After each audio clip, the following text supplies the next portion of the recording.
Hi, welcome to theAnalysis-news. I'm Paul Jay. We'll be back in just a few seconds to talk about President Biden's pledge to stop American support for the war in Yemen, Saudi's war in Yemen, and what just happened to that pledge, because not much has happened. Please don't forget the donate button. We can't do this without you. Subscribe if you're on YouTube, if you're listening on podcasts, all the podcast platforms. Come on back to the website where you can donate. And most importantly, get on our email list. Be back in just a few seconds.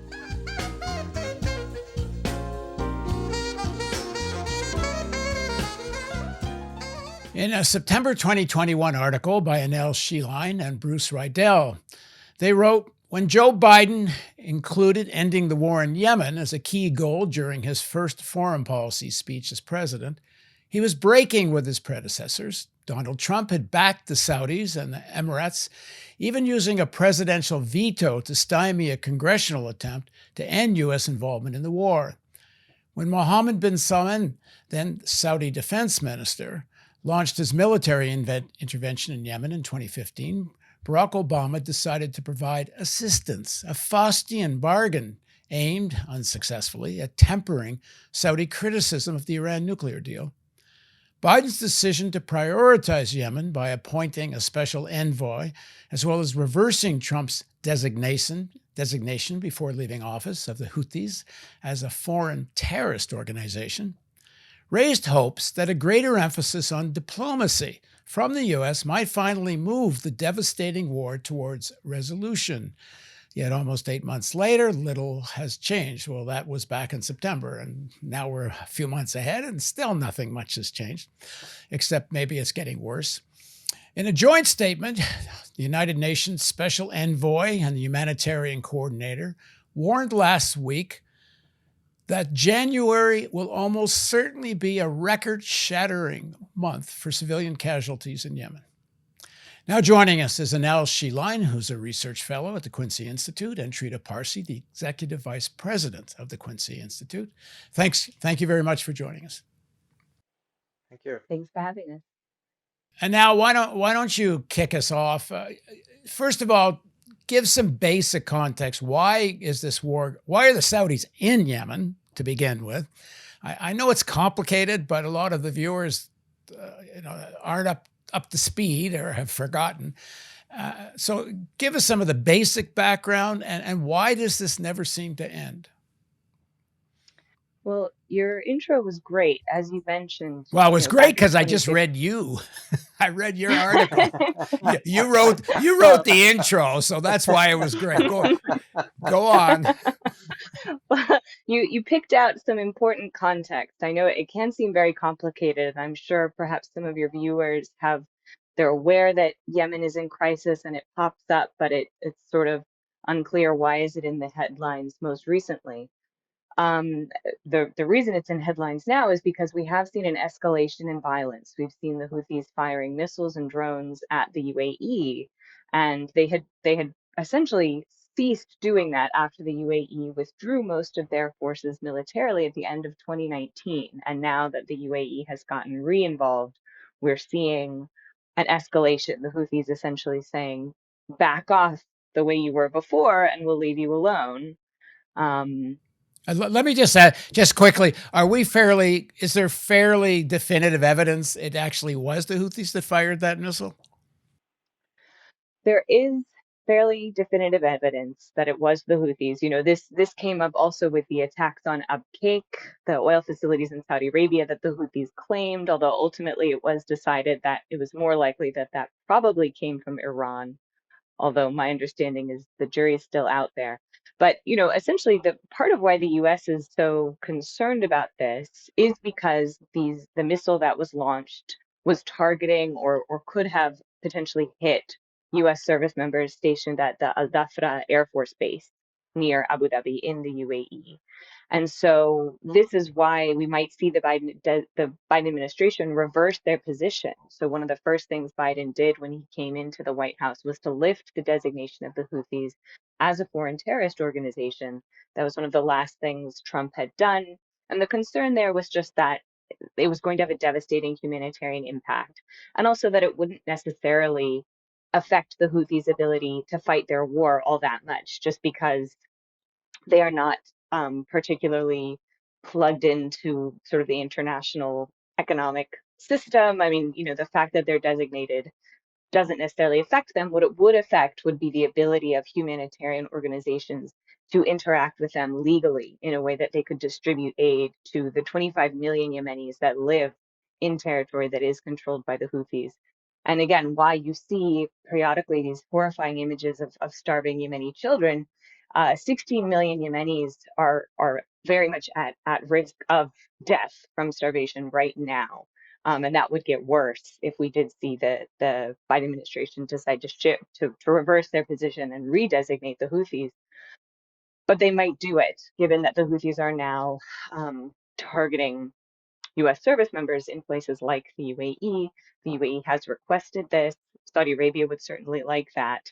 But then that would place responsibility for the deaths of all these Yemenis squarely on the shoulders of the Biden administration, when in fact the Houthis themselves are quite responsible for much of the devastation that we see in Yemen. It's the Saudi blockade, but I want to be clear that the Houthis are also they're not good guys here. They're doing horrible actions. And if the US were to take all this blame, the Houthis could just blame the US for it instead of the fact that no, the Houthis are themselves responsible for much of the misery that Yemenis are suffering. Trita, what business have the Saudis got being in Yemen anyway? I mean, why are they so committed to this? Well, this is one of the projects of MBS when he was ascending as crown prince and taking over more and more power. He's made it his pet project. It was supposed to make him a hero. It's fascinating to see the kind of memes that were being shared on Saudi Twitter, clearly by government uh, uh, bots, in which he was really lionized as the hero that will be, salvaging Saudi dignity and dominance in Yemen. But and now, of course, the Houthis are attacking Saudi territory, but it's a factor of, I think, roughly 8-1, in which the Saudis are hitting the Yemenis far more than the Houthis are hitting Saudi. Bottom line is, no, they don't have much of a business of conducting this type of war. Does Saudi have legitimate interest in Yemen in terms of being a neighbor? Of course it does.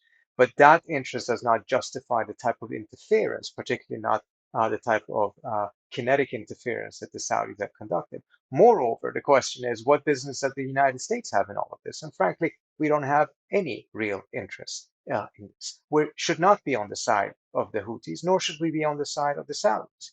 If anything, to the extent that the United States should be involved, it should be to help bring an end to this conflict, which unfortunately we lack the diplomatic capability of doing so right now because we have decided once again to take the side of a party and be a belligerent. But we have another way of ending that war, and that is to simply stop selling these weapons to the Saudis. Something that the Biden administration claimed that they would do, but now we know quite clearly that this loophole that they created for themselves by saying that they're going to end all offensive weapon sales essentially means that critical weapon sales continue to flow to the Saudis, $650 million just approved by Congress. And as a result, we also have seen that after that, a significant increase in the Saudi operations. The Saudis view that arms sales as a green light for the Saudis to continue to bomb Yemen into small pieces.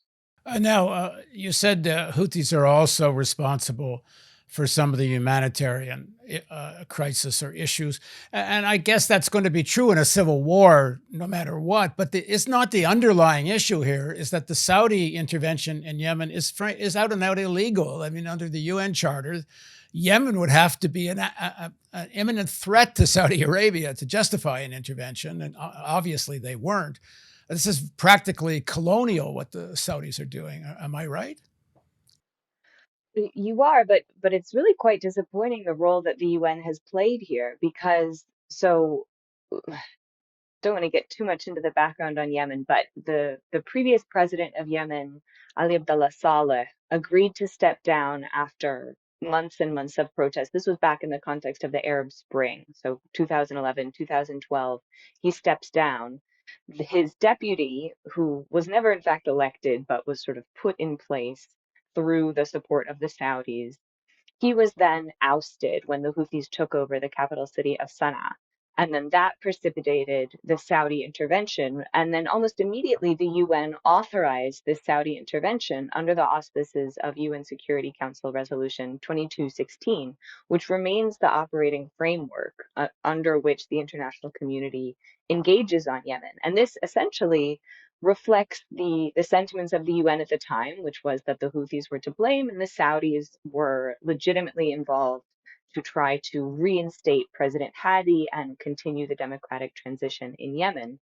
However, those terms essentially required the Houthis to give up all territory that they had acquired and to give up their weapons, which already is a non-starter. Yemenis are some of the most heavily armed people in the world. This is just part of what it means to be Yemeni. And so the terms for negotiations were something that the Houthis were never going to agree to. And at the time that they were established, there was this belief, as Trita was mentioning, that the Saudis would be able to go in, and 3 weeks later, this ragtag group of rebels would have been defeated, and MBS could emerge victorious and demonstrate why he was a good candidate to become crown prince, which he ultimately became anyway.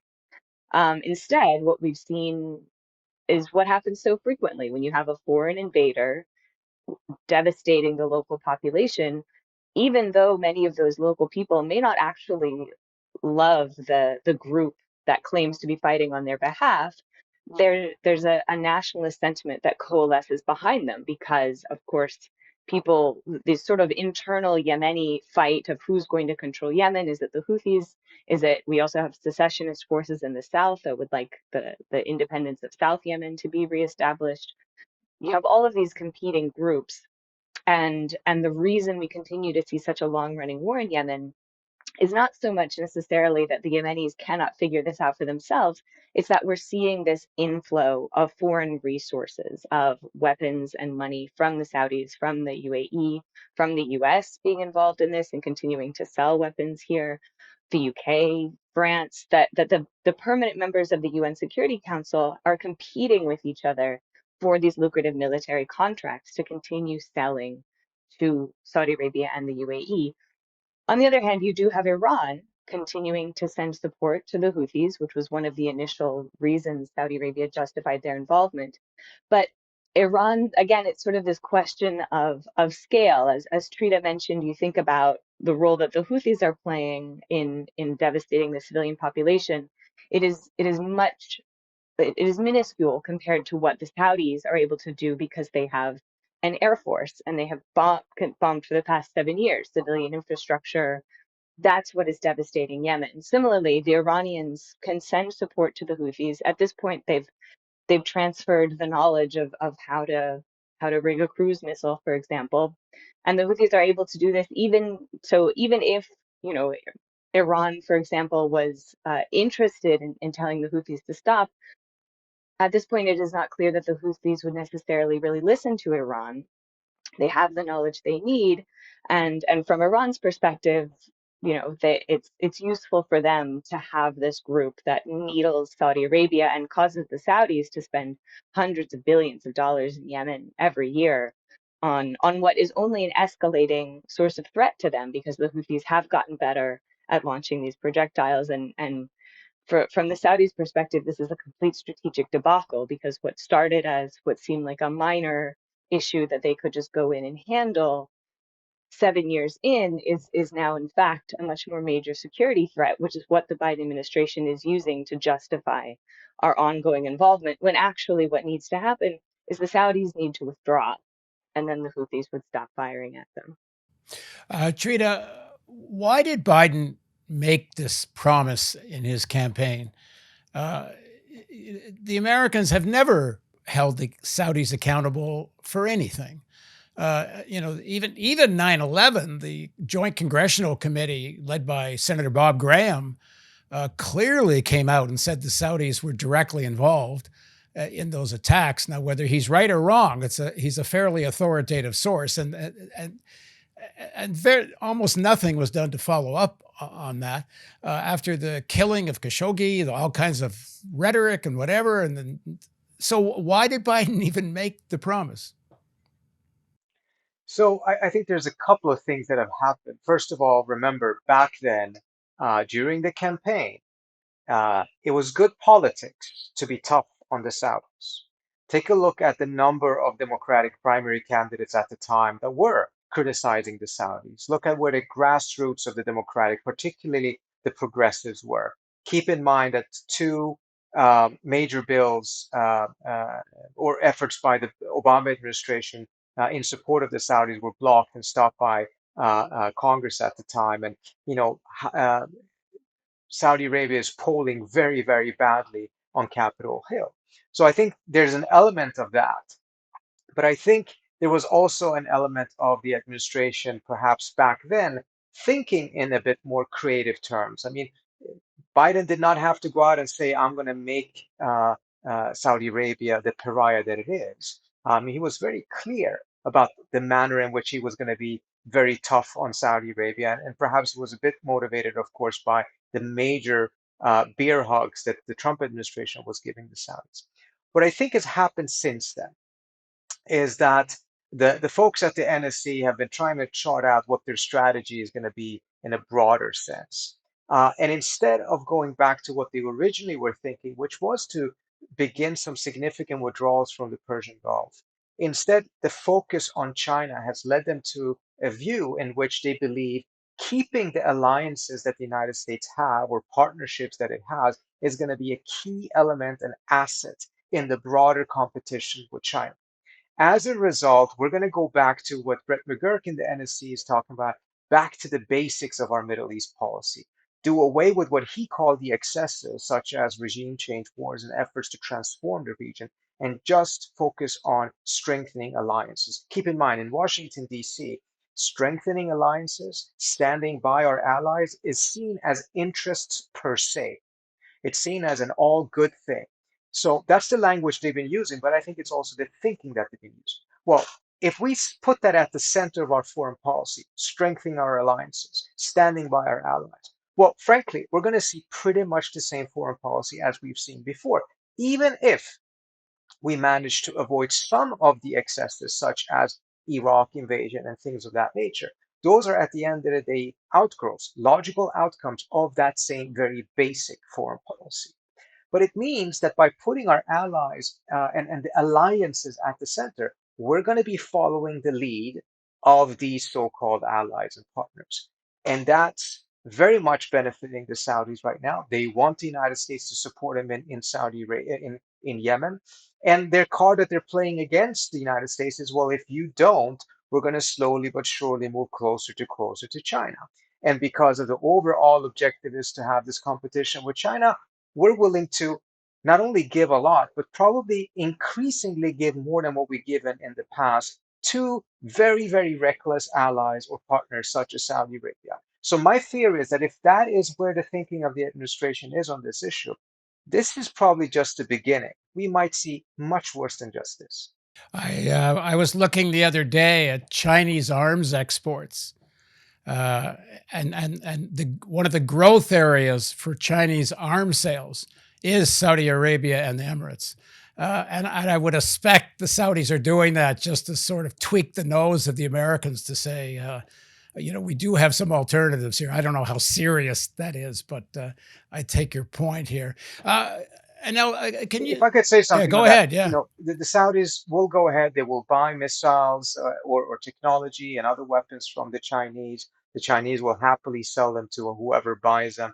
But the Chinese are not selling these weapons with an implicit security guarantee in the manner that the United States is. So the United States, in my view, should act with far greater confidence than what the Biden administration is doing, and recognizing that even if the Saudis buy a little bit of weapons and stuff from the Chinese here and there, uh, the Chinese are never going to be a replacement for what the US is to Saudi Arabia. And as a result, the United States should act as the superpower that has far more leverage in this relationship than Saudi Arabia does. Unfortunately, that is not the pattern that we've seen up until this point, up until Biden came into office. And unfortunately, it is continuing to be the pattern that we're seeing right now.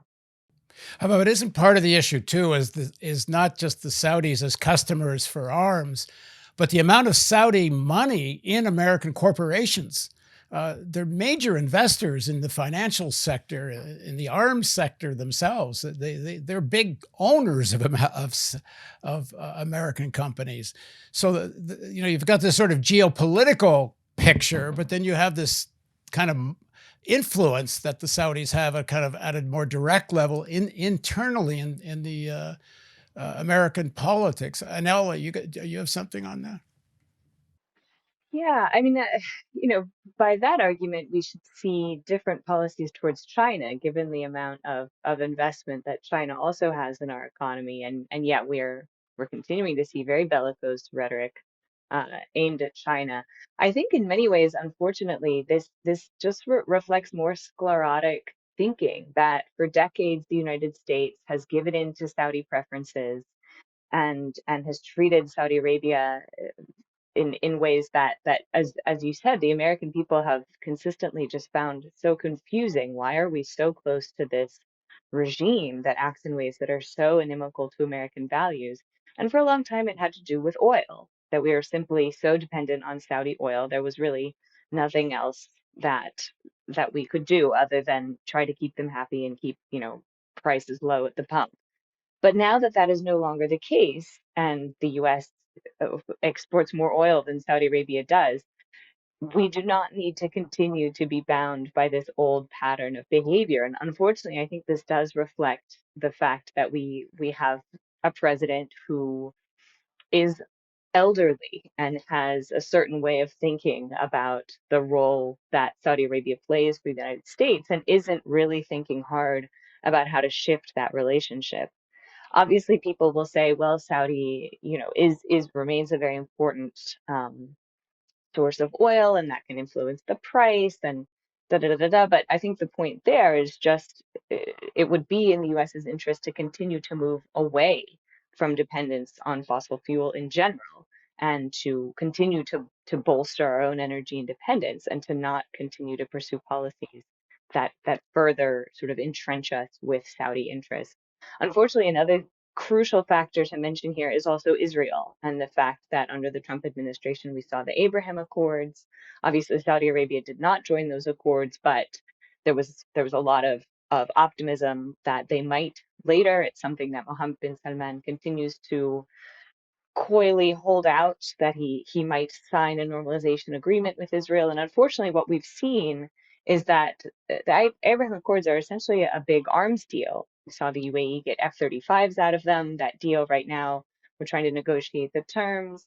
But the point being that it did not, in fact, lead to greater peace in the region. It did not in any way address the concerns of Palestinians, but it remains something held up as the feather in the cap of the Trump administration, and that the Biden administration would also treat it as something very desirable to get Saudi Arabia to sign on and to normalize with Israel. And the fact that Israel's preferences also continue to dictate US policy in the Middle East is also a big source of dysfunction, I would say, or not actually pursuing what would be in the interest of the security and well-being of the American people.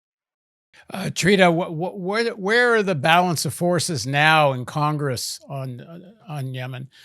As you pointed out earlier, there actually was some congressional agreement on stopping to fund the Saudis in Yemen. Is that still on anyone's agenda?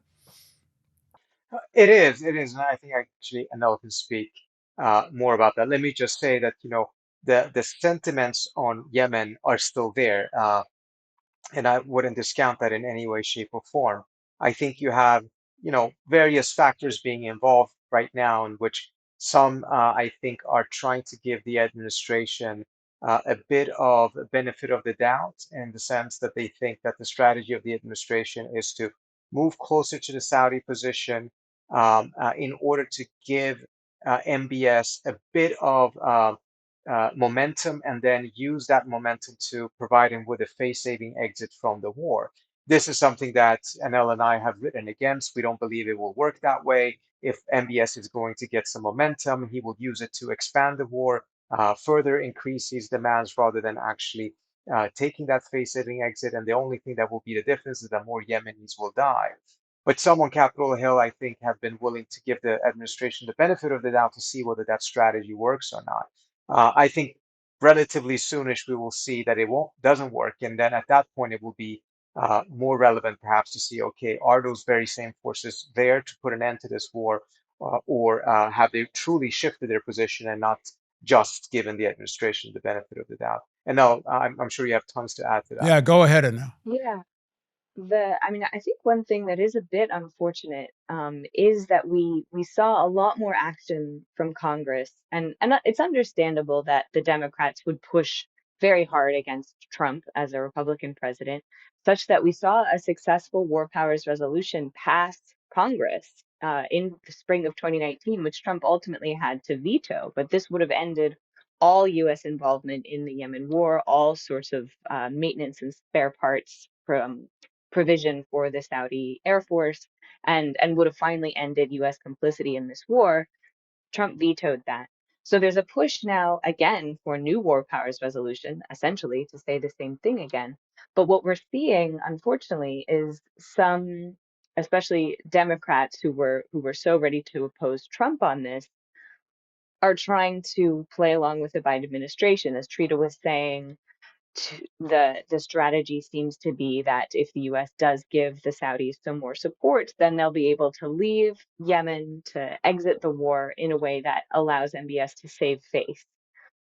However, as Trita and I wrote about, what instead we've seen is this recent escalation, and that's part of why January is likely going to be such a horribly record-breaking month for civilian deaths. We saw this recent attack by Saudi Arabia on a prison facility in northern Yemen.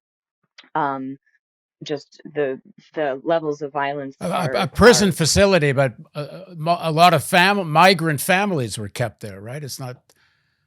Yes. So, right, many of these were non-Yemenis who were killed in this facility. And in general, just the strikes on Sana'a, the ongoing levels of violence, where again, part of what's so frustrating as an observer is you hear the United States condemning the acts of the Houthis, which certainly could deserve condemnation, the Houthis firing drones and missiles at Saudi Arabia and the UAE, but the levels of casualties you hear about there are usually zero casualties, one casualty, maybe two, as opposed to in Yemen where the casualties are 70 people, 80 people, 90 people, and that's a daily occurrence in the casualties. So the scale is really just incomparable.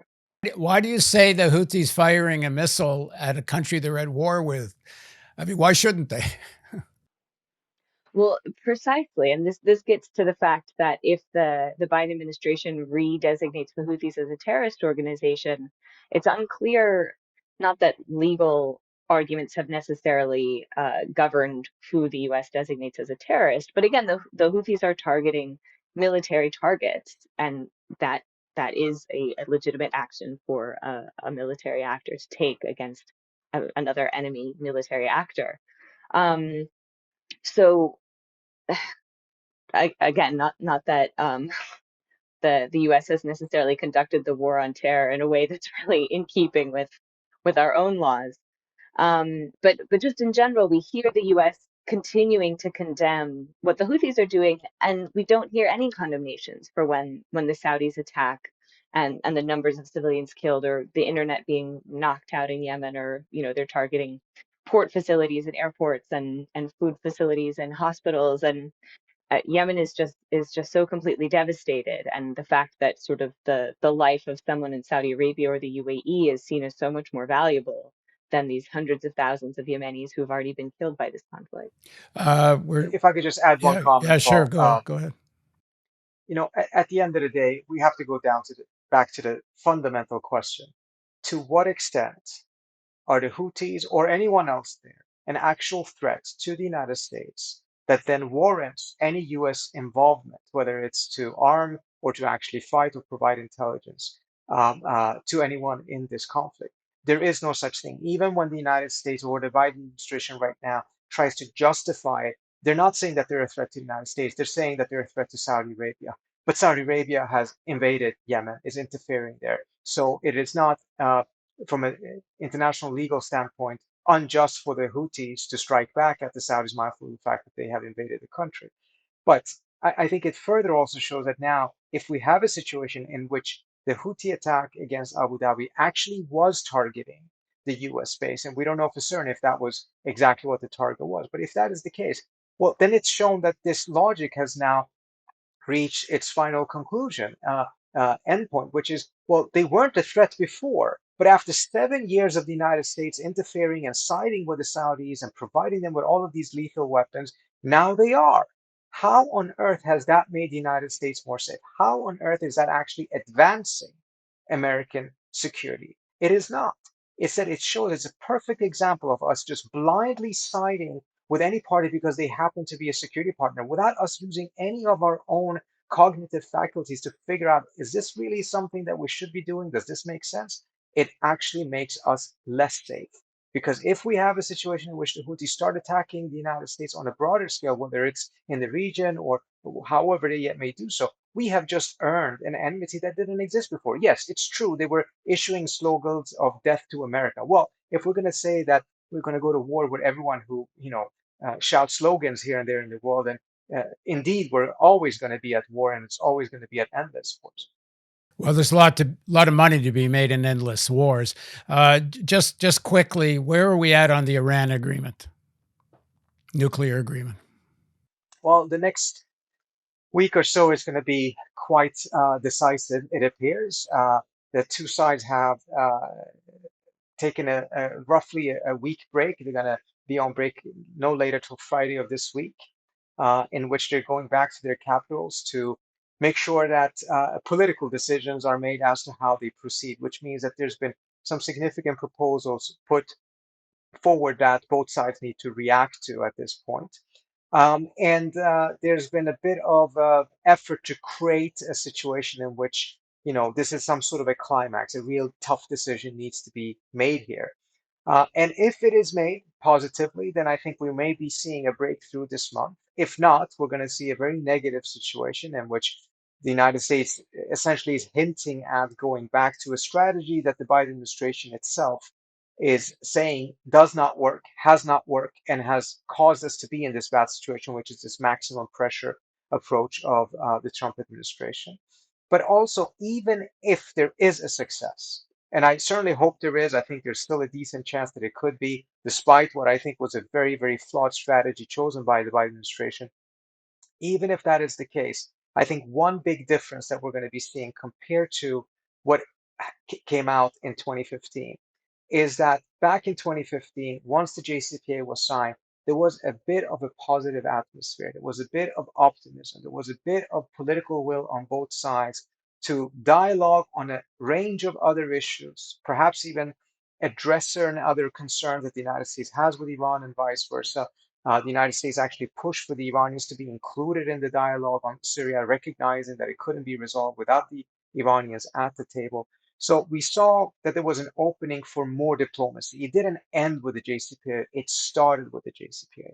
This time around, even if there is a JCPOA, I fear it's going to be in a pretty bad atmosphere, characterized with a lot of mistrust. And if it ever reaches the point in which something can be built upon it, it's probably going to take a while rather than being something that could happen relatively soon. It may end up just being a nuclear non-proliferation arms control agreement and nothing more.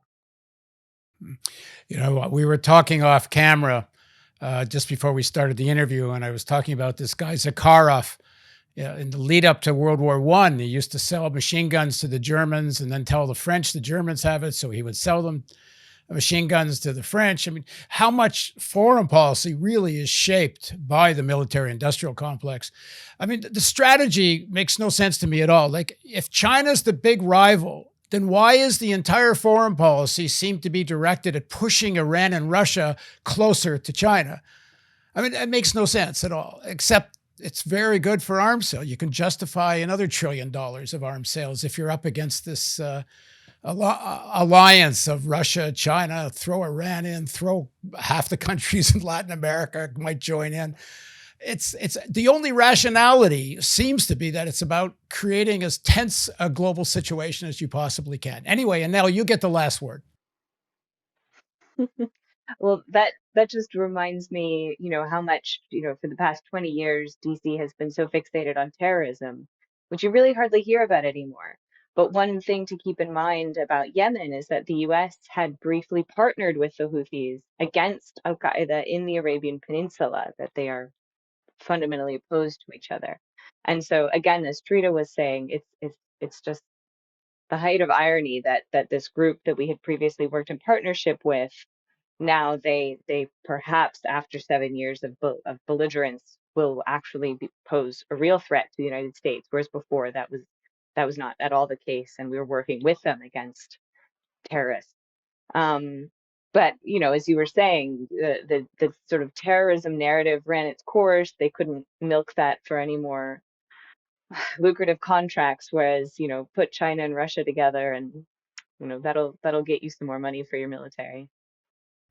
Yeah, you don't need 14 Ford class aircraft carriers at something like $14-15 billion each to fight terrorism. Right. Which is what part of what the Bush administration understood. That's why they weren't all that interested in terrorism. You couldn't rebuild America's armed forces the way the Project for New American Century document called for if the enemy is people, some terrorists in the Middle East. You need big state enemies if you want big money. Anyway, thanks very much for joining me. Let's do this again soon. Thank you. Thank you so much. Appreciate it. And thank you for joining me on theAnalysis.news. And again, don't forget to subscribe and share and donate, all the buttons.